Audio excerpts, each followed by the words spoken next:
Hello everybody and welcome. It's Morgana here, wishing a very happy Halloween to all of you who celebrate this holiday season. This week I've teamed up with the wildly talented Lois Davidson for a Halloween challenge. This year we decided to try and find the beauty in the season rather than the spooky side. So here on screen now is Lois Davidson's amazing semi-abstract spiderweb painting, which I think you'll agree is an absolute stunner, that you can find if you follow the link below this video to her channel, and you can check out her amazing painting process. For my particular take on this challenge, I decided to do a sweet Halloween inspired vignette painting featuring all of my favourite things, which could, I feel like, could work as a greetings card or a gift, sort of decorative gift to go on a wall or something for anyone who has a birthday around this season, or just is a big old fan of Halloween and cats in particular. I must say this was partially inspired by my mum's beautiful black cat. Here is a quick photo of him. He's currently 15 years old and very, very much loved. But on with the painting now. So to begin with, you can see that I've got my writing down first. This was a little bit perhaps the trickiest process of the lot. I traced it out from my laptop. I simply put the phrase Happy Halloween into a Word document and chose the font that I like best, and then I used my computer screen almost like a light box to trace over onto my watercolor paper to get the font nice and clean and crisp. So the next step, as you can see, was just to pencil in the main elements of my design. So the first thing I did was this big old cat shape, because that's the sort of standout focal point, and then the little pumpkin, and then the mushrooms on the left hand side as well. So once I'd roughed in those main elements, I then used Pebeo Drawing Gum to mask out the text and the eye of the cat. These are the areas that I want to keep white, to retain the white of the paper so I can happily paint around them and over them, and they'll stay lovely and clean and crisp.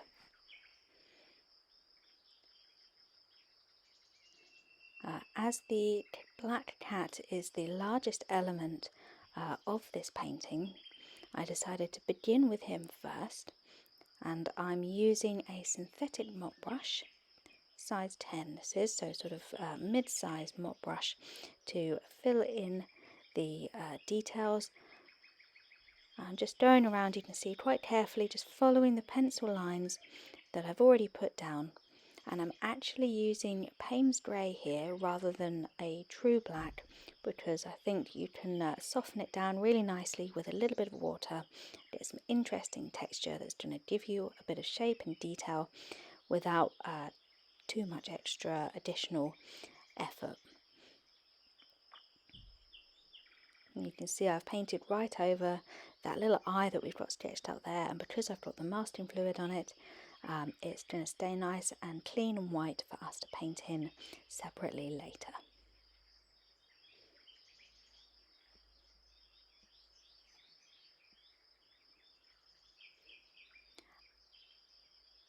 As you can see, the closer I get to the bottom of the painting, the more water I'm using, so the colour is becoming greyer and less sort of rich and dark. This is because I wanted a little bit of texture, sort of just to imply the shape of the cat as it sits. You know, you've got the leg and the forelimb sort of there. I didn't want to spend too much time painting those out too carefully, because this is supposed to be quick and simple, so you can just use a little bit of water to create a circular, paler shape there that gives you the impression of the sitting cat without worrying too much about it. But as you can see now, all I'm doing is using a small brush to go back in and just fill in those lovely pointy little ears there. Just try and smooth out that silhouette. And I'm also going to use another colour along with the Payne's Grey. As this is a Halloween painting after all, I decided to use a rich purple colour to add a little bit of interest and a little bit of detail down at the bottom here. So this is Dioxazine Purple, I believe it's called. Lovely rich, almost amethyst sort of colour. I think it goes really well with the Payne's Grey. And because I'm just plonking it in wet on wet here, it's sort of dispersing and blending in with the dark colour we've already got really nicely, and just adding that little extra pop of colour and just giving that little extra zing to our handsome black cat taking shape here.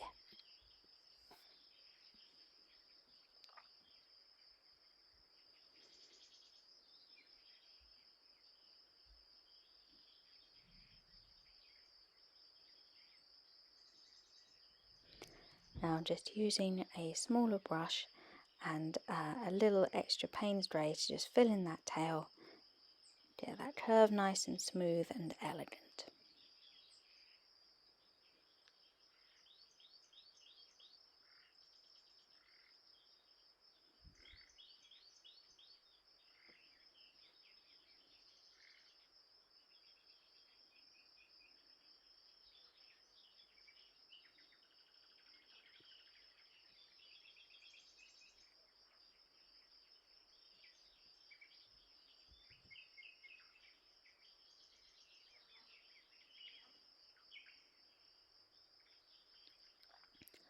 So now all I'm doing here is using a little extra water, and I'm just softening the front of this part of the cat because I want to sort of coalesce it and let it settle into the rest of the painting, sort of in terms of lost and found edges. This is going to be a lost edge, so I just want a gentle diffusion of colour out from the main body of the cat so it can blend into the rest of the vignette really easily. So you can see I just use a little bit of extra water and soften that edge with a tissue. I'm just going to go back and do that again once I've just popped in these little extra sort of bits here with the brush. I'm just pulling up some of the water that's pooled at the bottom there, just adding a little bit of darker colour where it is going very grey. Just want that definition there around the just around the edge of our silhouette.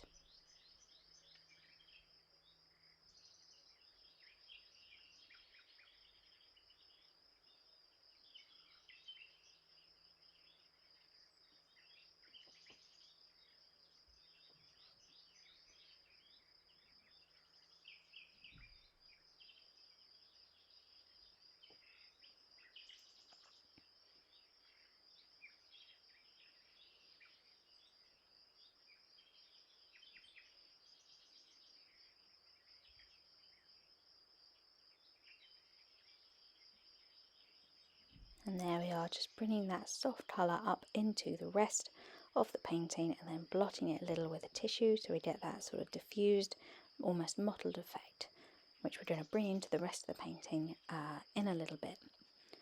But while the cat dries, I'm just moving over now to the left hand side of the painting, and I'm going to fill in these pretty little mushrooms. I decided to use 3 colours for these. This is raw umber I'm putting on as a base layer. I'm going to use a touch of Cerulean Green, which is lovely, rich and dark, and some more of our purple shade just to get a little bit of colour harmony going on, just to tie into the purple that we already used in our lovely cat shape. So this is the Cerulean Green, just going in along the top of the mushroom cap. Using wet and wet technique means that that green you can see is softening down straight away. And this is the purple. And I'm just going to let those two blend really beautifully together, and we get this sort of soft, diffused, lovely effect on the mushroom cap.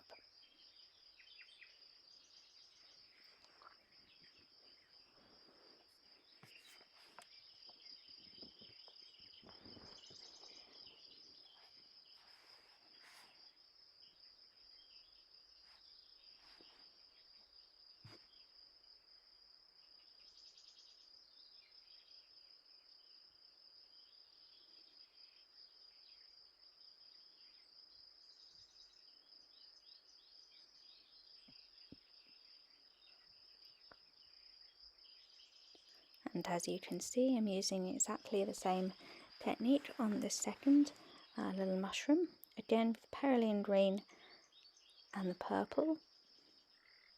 Decided to miss out the umber part from this mushroom, as I felt that it didn't really need it. We're just concentrating on those lovely, rich, deep, more subtle sort of green and purple shades.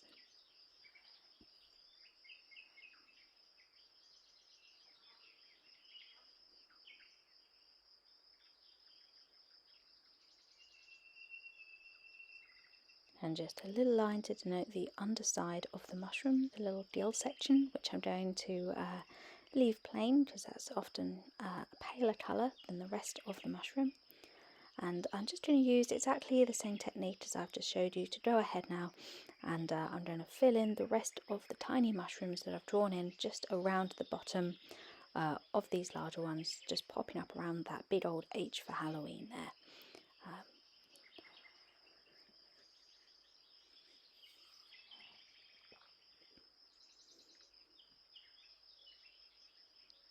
There we go, so we've got those filled in, and now our cat shape is beginning to dry a little more, especially around the bottom here where the paint is a lot lighter.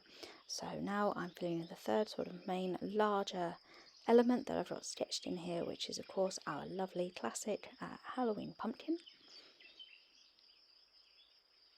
I used 3 colours to get the lovely sort of pumpkin-y effect here. This is Gamboge yellow going in right now. This is a lovely rich bright yellow colour, and that's going to form the sort of bright coloured base for the pumpkin. And now I'm coming in with a little bit of cadmium orange hue, which as you can see is really bright and really vibrant, and gives us that perfect that sort of classic orange zing that we want for our pumpkin. So I'm just going around and filling in now the main shape using this lovely orange. I'm going to blend it wet and wet over the yellow so we get that little pop of brightness from the yellow underneath the orange. A sort of soft diffusion of colour, so it's not all one sort of blocky colour. A little bit of variation is key.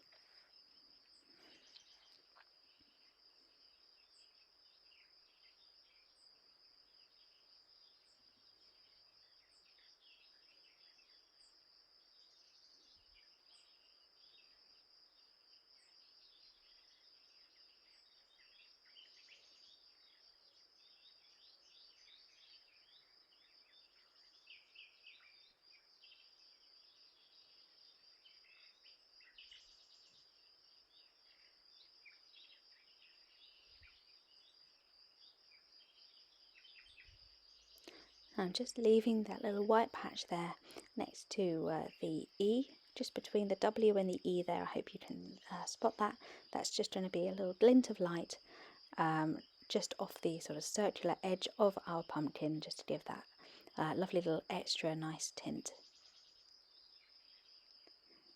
And now I'm using my third colour, which is light red, and I'm just going to come in and add in a little bit of shading, and this is where I'm going to draw in the ridges of the pumpkin, that lovely shape, or rather paint in, I should say, rather than draw. I'm following the very faint pencil lines that I can still see, and just getting those lovely ridges in, and again, still wet and wet. We get that lovely soft diffusion of colour. It's all going to blend in really nicely and give us a lovely classic watercolour pumpkin.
and we can't forget the stalk, so for now I'm just going to put in the little stalk with some more light red and a touch of perylene green. And now I'm just using a small brush, a 1-inch brush, to just add a little bit of water into this middle section here. We're going to do a sort of soft diffused background over which I can paint a bit of foliage. So I want to do this wet and wet, so I'm wetting the paper first all over this sort of middle section. I'm trying to be quite careful to not go over where I've already painted to get any colour bleed. And for this I'm going to use an art sponge. This is my synthetic art sponge. It's a little bit stained because I was using it for the phthalo blue a little while ago, and that's a staining colour, so it didn't quite come out. So you can see all I'm doing is I've just dabbed it with a little bit of extra water into my orange colour, and now I'm just dabbing it all over where I've put the water, and it's going on really softly, and I'm getting this lovely diffused pattern. And I'm just going to do the same for our other main colour here, which is purple, and I'm going to blend this down so we've got a nice sort of mixture of colour.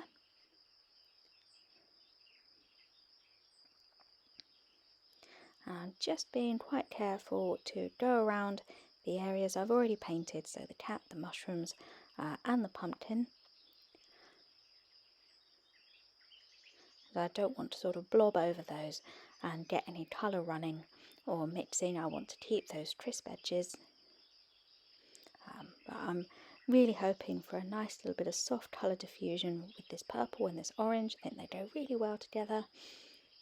The colour will soften down probably once it's dried as well. It won't be quite as bright or as blotchy. So I'm just going to keep doing that. I'll spread that out a little bit further just off camera, just because this is quite a long video already and you don't need to see me dabbing away with a sponge for 20 minutes. But I will show you this. I'm just using my paintbrush now to bring the colour down into the areas I couldn't quite get to with the sponge, and just had to be a little bit careful around. So that's the this nice crisp cat outline and the outline of the pumpkin. And you can see how I'm just really softening and blending with my brush and plenty of water just to bring the colour almost up to the edge there, and then blend it back so that we end up with this. This is what it looks like now that it's dry. You can see I've brought the colour up and down a little bit around the bottom of the pumpkin and the cat, just to this is what's going to give us that sense of a vignette painting, a sort of lovely little, you know, burst of colour. In retrospect, perhaps this should have been done first. So if you're watching this tutorial and you think that looks a bit of a pain, what I would advise is you get your pencil outline done, and then you do your wishy-washy spongy background over everything else, and then once that is fully completely dry, then you can paint in the cat, because that's a lovely dark colour that will go over this colour really easily. And if you keep this spongy background very pale, you'll also be able to put the mushrooms and the pumpkin over it as well. So there's my my pro tip. I wanted to share that with you because of course we learn through doing, and I'm here to learn and to also share my mistakes as well as my triumphs. And while I'm really pleased with how this turned out and how the painting looks, then I also make mistakes as I go along, and like to share them with you guys so that you don't do the same, so that you have an easier time of it if you come to do a painting like this. And while I'm blathering, you can see I'm just putting in one of the first nice little bits of curly foliage coming up from our pumpkin here. I'm using a fine detail brush and a little bit of light red, a little bit of perylene green. Just do that first little curl coming up there. Now I switch back to my regular small round brush, and I'm going to add in my first bit of spontaneous foliage. This was not on the sketch, this is just sort of decided to do my foliage depending on how the background turned out. So this is a lovely fern frond that I'm going to pop in here. As you can see, I'm keeping the colours really nice and rusty, in keeping with the background and the rest of the colours in this painting. So at the moment I'm using light red, cadmium orange. I'm going to use a little bit of the Gamboge yellow as well, a little bit further up the line for the leaves, and I'm darkening them down with a little Perylene green as well, just so we get that lovely sort of mingling and marbling of colour along the fern fronds. I'm just switching between the colours on my palette, just so that you get a really nice sort of soft diffused marble effect along these little fern fronds. And I think they're really quite easy to do as long as you have a small enough brush and a little confidence. You just need that main sort of that spine line, so to speak, curving down, and then just to softly paint all the little extra fronds coming off of either side, starting wide at the base and then tapering towards a narrow point at the top. As you can see, I'm able to paint this one. This one goes over the text, but because I've got the masking fluid on, I can just paint over, and I know it's going to protect it. So I'm just going to carry on doing my fern. This one I'm going to coil around into a tiny little circle here. Just show you guys how to do that, and then I'm going to jump ahead a wee bit because again, I don't want this to be too long in videos. It's half an hour already, so I'm just going to skip ahead a wee bit and do the rest of the fern fronds off camera. And there we are, we've got our ferns mapped in. You can see as we got to the sort of edge, to the top of the leaves, I decided to make them a little bit brighter, bringing in that yellow colour, a little bit more of the light red as well, just to give them a little bit of extra flair.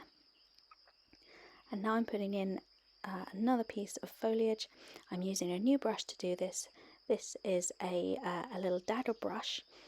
You can see it's got that sharp point, that defined sort of shape, and you can just block in these lovely leaf shapes really, really easily just by using the shape of the brush, just pressing it against the paper, just like that.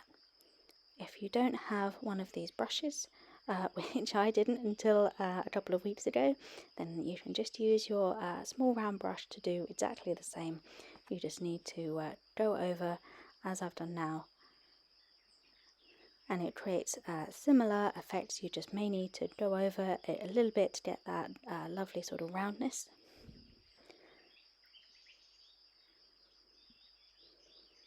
You can see here I've switched back to using my round brush, and I'm using that to just bring a little bit of extra detail into these leaves. So I use the dagger brush to get them the shape, and now you can see I've got some light red on my round brush, and I'm just running that along the edge of the leaves that we've created. Give a little bit of shape and shadow and definition just to get that lovely two-tone effect. Whilst the paint is still wet, that red is going to run into the rest of the leaves and look really soft and diffused and beautiful. So I'm going to use this technique a couple more times to do the rest of the foliage here. As you can see, it is pretty simple. And I've just popped in this darker red leaf coming down and curling under the pumpkin there. That was done using exactly the same technique. So it's quite simple, you just do the same thing but going the opposite way. And I used a little more red in this particular instance. And now I'm just using the round brush to scrub in a little bit of fun red sort of grass, a little bit of foliage just to base these mushrooms.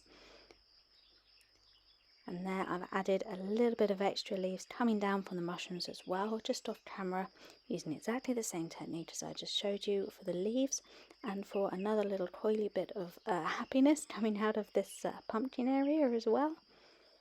Again, that's I already showed how to do that. You want a fine brush and just go with the flow, so to speak.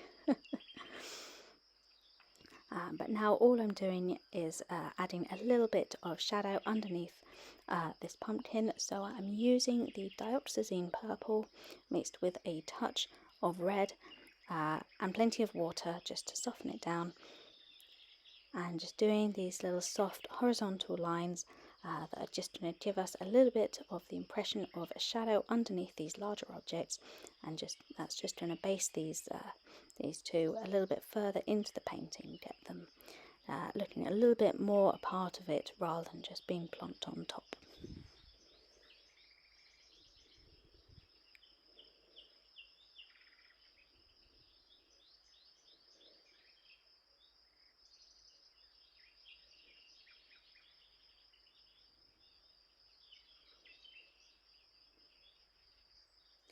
And once that was all dry, I decided to add a little bit more foliage.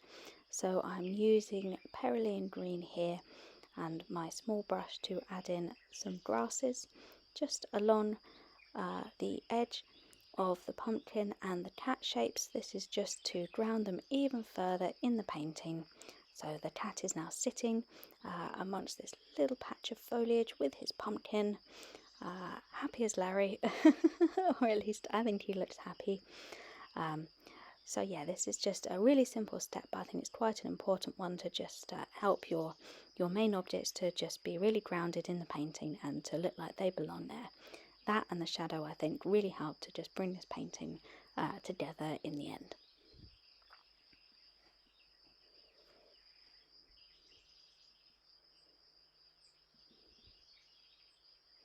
And of course you don't have to follow my particular colour scheme. I chose these colours because I love them, they sing to me, but if you've got a particular colour scheme that you particularly like, or if you have a cat that's a different colour that you'd rather paint, then by all means go ahead and enjoy yourself basically. Use whichever colours you like. You could make this lovely and vibrant and green, or really dark and black and spooky. It's entirely your decision. You can see just with a couple of little horizontal strokes I based that grass amongst the shadow there. And now that I'm happy with these shapes that I've drawn, it's time to remove the masking fluid and see what we end up with. So just rubbing gently with your finger just to remove it. And this is what I ended up with. I'm really pleased with how the text looks against our painting. I think it looks really nice and stands out beautifully, but we're going to give it a little bit of extra help to stand out by using a fine liner. This is a Pigma Micron pen that uses archival ink, so it's waterproof and fade proof, which is important when you're doing a painting. And you can see I've just gone along and outlined the text, got a little black outline now to just help it pop out from the rest of the painting. And the great thing about these pens being archival ink, so fade proof and bleed proof, is you can use them to just fill in those little details that you're a bit worried about doing with the brush because they're very fine. So I'm just going to add in a cheeky little spider dangling off the edge of this big H here. Got that one little line for his spider silk, and now I can just outline his body and do his little sweet legs.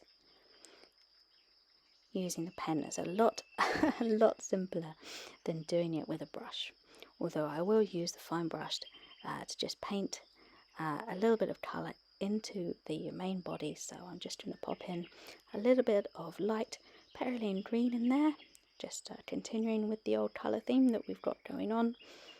And then as detail, wet and wet, I'm just going to put a tiny little dab of light red onto his back and leave it as that. Nice and simple. I'm also going to use the pen to outline this little moth or butterfly we've got sitting here that our beautiful cat is looking at so intently. Again, this little fine detail can be outlined with a pen, no problem at all, much easier than the brush. I just popped a little bit of Gamboge yellow onto those wings, really simple. And of course you can use whichever colour you like. And now I'm going to fill in the detail on the cat's eye, and this really is going to make this cat come to life. So personally, my lovely boy, our lovely cat, has green eyes, so I chose sap green, diluted with a little bit of water and lightened with a touch of yellow, just painting it in really lightly into the white space that the masking fluid left for this forward-looking cat's eye. I wanted to keep the colour a little bit darker on the left, fading to slightly paler towards the back of the head. So you can see this is why I'm sort of going over it and trying to pull that colour around a little bit and get that graduation that I'm looking for.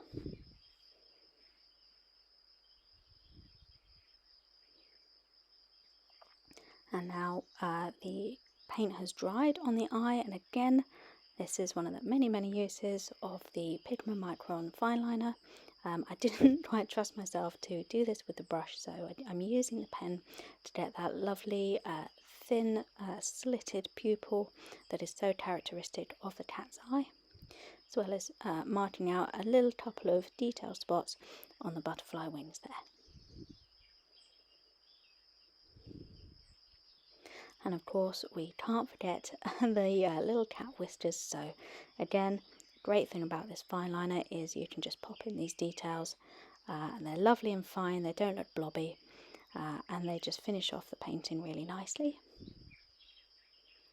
And one last little touch I'm going to do is put a tiny highlight in the cat's eye just at the top of that pupil there, just a small dot of white, and I'm using a white gel pen to do this. This is a white jelly roll pen. I find they work really nicely over watercolor for this sort of thing, just when you just need that tiny little finishing touch, just to give it that bit of detail. So now that that's done, I'm just using the fan brush, my favourite spattering technique, really lightly, just to go around the edges and just give a little bit of interest, a little bit of fun little spotty detail around the edges of the foliage there, which of course is entirely optional. It's just my favourite way to finish a painting at the moment. So here we are, this is the finished painting, all dried. I'm really happy with how it turned out. I hope you like it too. So thank you everybody for watching along with me. I really hope you enjoyed the painting. I'd love to know what you all think of it, whether this is something that you'd be interested in trying on your own. I'm going to pop the outline for this for download on my Patreon page, so anyone who's a member can get this my pencil outline to download to use for themselves if they decide to have a go at this for the spooky season. Don't forget to check out Lois Davidson's watercolor on her channel, which I will link to below. This incredible spiderweb painting, semi-abstract and absolutely beautiful. But that's all from me today, everybody. I hope you have a wonderful day wherever you are and whatever you're up to. Happy Halloween season, and I look forward to seeing you all again soon in the next video.